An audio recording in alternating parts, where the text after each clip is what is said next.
وظیفہ کر سکتا ہے. کسی روحانی علاج کرنے والے کے پاس آپ کو جانے کی ضرورت پیش نہیں آئے گی. اگر آپ کے اوپر کالا جادو ہو چکا ہے، سفلی جادو ہو چکا ہے، جان لیوا جادو ہو چکا ہے، تعویذ دفن کیے گئے، کوئی بھی مسئلہ ہے، 1 مہینہ یہ وظیفہ آپ پابندی سے کریں گے اور اس کے آپ حیران کن رزلٹ دیکھیں گے.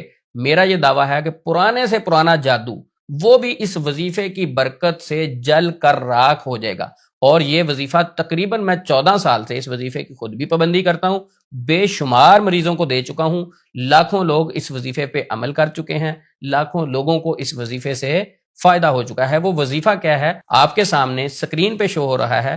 لا الہ الا اللہ وحدہ لا شریک لہ لہ الملک ولہ الحمد وَهُوَ عَلَى كُلِّ شَيْءٍ قَدِيرٌ. یہ دعا آپ فجر کی نماز کے بعد اور عصر کی نماز کے بعد 100 دفعہ پڑھیں گے اور پھر آپ دیکھیں گے حیران کن رزلٹ.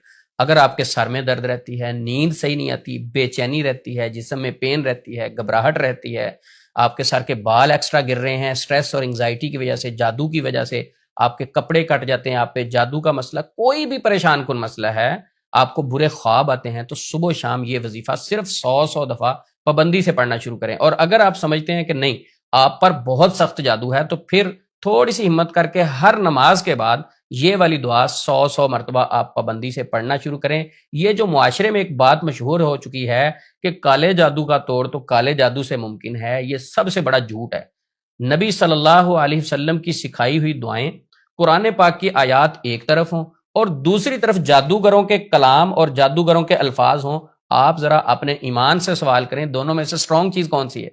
ہم تو شک بھی نہیں کر سکتے نبی صلی اللہ علیہ وسلم کے سکھائے ہوئے وظائف پر، اور جادوگروں کے غلط الفاظ، کالے جادو والوں کے کلام، وہ کس طرح اللہ کی کلام اور مسنون دعاؤں پر سٹرونگ ہو چکے ہیں. یہ والا جو جملہ ہے نا، کالے جادو کا توڑ کالے جادو سے ہی ممکن ہے، یہ جادوگروں نے اپنی دکان چلانے کے لیے پروپوگنڈا کیا ہے مسنون دعاؤں کے خلاف، قرآن پاک کی آیات کی طاقت کے خلاف، کہ لوگ ادھر نہ جائیں. اگر ان پر جادو کا مسئلہ ہو، یعنی ایک شخص ہے اس نے کالا جادو اس پر کر دیا ہے، تو دوبارہ پھر کس کے پاس چلا جائے؟ کالے جادو والے کے پاس. یعنی ان کا تو اپنا بزنس چلتا رہے گا نا. اگر وہ اللہ کی کلام کی طرف آئے گا، اللہ کی طرف آئے گا، تو اس کی وہ پریشانی ختم ہو جائے گی. تو جادوگروں نے معاشرے میں ایک پروپیگنڈا مشہور کیا ہوا ہے. اگر آپ کے ساتھ کسی قسم کا کوئی مسئلہ ہے جادو کے حوالے سے، آپ سمجھتے ہیں، یہ دعا صرف 30 دن پابندی سے پڑھ کے دیکھیں. اگر بہت زیادہ مسئلہ ہے تو ہر نماز کے بعد 100 دفعہ پڑھیں، اور اگر نارمل مسئلہ ہے نظر کا یا آپ محسوس کر رہے ہیں تو صبح و شام یہ دعا ذرا پابندی سے پڑھنا شروع کریں. آپ کو حیران کن رزلٹ ملیں گے. اس دعا کے متعلق میں نبی صلی اللہ علیہ وسلم کی حدیث بھی آپ کے سامنے پیش کر دیتا ہوں. نبی مکرم صلی اللہ علیہ وسلم کا فرمان عالی شان ہے، جو بھی شخص لا الہ الا اللہ وحدہ لا شریک لہ لہ الملک ولہ الحمد وہو علی کل شیء قدیر، یہ دعا سارے دن میں 100 دفعہ پڑھتا ہے، اس کو 4 چیزیں ملیں گی. نمبر 1، 100 گناہ معاف ہوں گے. آپ بتائیں کہ جس کے گناہ معاف کر دیے جائیں تو گناہ انگزائٹی ڈپریشن نہیں ہو سکتے؟ کیا گناہوں کے باڈی پہ اثرات نہیں ہوتے؟ کیا صرف جادو ہی خطرناک ہے؟ جس طرح جادو خطرناک ہے اسی طرح کیے ہوئے گناہ بھی خطرناک ہیں. تو 100 گناہ معاف کر دیے جائیں گے. اگر ایک بندے نے آج پڑھے 100 دفعہ یہ دعا، 100 گناہ معاف ہو گئے. نیکسٹ ڈے 30 دن وہ یہ دعا پڑھتا ہے، تو بتائیں کتنے گناہ معاف ہوئے؟ تو سب سے پہلی چیز کیا ملے گی؟ نبی صلی اللہ علیہ وسلم کا فرمان عالی شان ہے، دعا پڑھنے سے 100 گناہ معاف ہوں گے. نمبر 2، 100 نیکیاں ملیں گی. صرف گناہ ہی معاف نہیں ہوں گے بلکہ اس کے متبادل 100 نیکیاں بھی ملیں گی، پازیٹیوٹی بھی ملے گی، برکت بھی ملے گی، آسانیاں بھی ملے گی. دیکھیں جس کو نیکیاں مل رہی ہیں تو اس کی لائف میں آسانی آئے گی نا.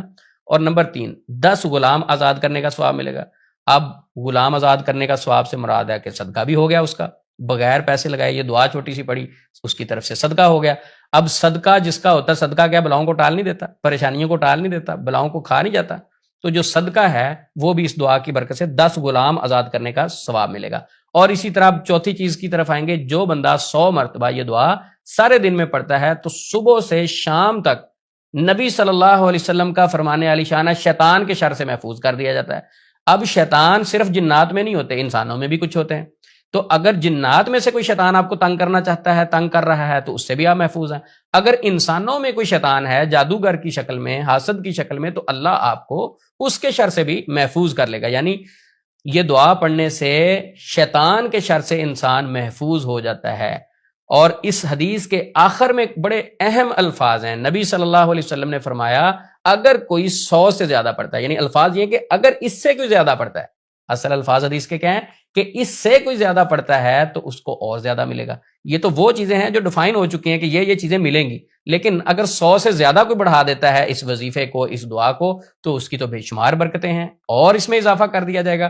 تو لہٰذا اگر آپ پہ نارمل کوئی مسئلہ ہے جادو جنات کا, تو میرے یہ تجربے میں چیز گزری ہے کہ یہ دعا پڑھنے سے وہ جادو پاش ہو جاتا ہے. جادوگر گھبرا جاتے ہیں, پریشان ہو جاتے ہیں کہ اگر جس پر جادو کیا گیا ہے وہ یہ وظیفہ کرنا شروع کر دے تو یہ وظیفے کی ذرا پابندی شروع کریں, پھر اس کے حیران کو رزلٹ دیکھیں. تو لہٰذا آخر پہ میں پھر واضح کر دوں, اگر آپ کے ساتھ جادو جنات کا مسئلہ ہے, صبح شام 100 مرتبہ اس دعا کی پابندی کریں, 1 مہینے میں حیران کو رزلٹ دیکھیں گے. انشاءاللہ 1 مہینہ یہ دعا جب آپ پڑھیں گے آپ کو اس کے پازیٹیو فائدے ملیں گے. یقیناً آپ پوری زندگی اس دعا کی پابندی کریں گے.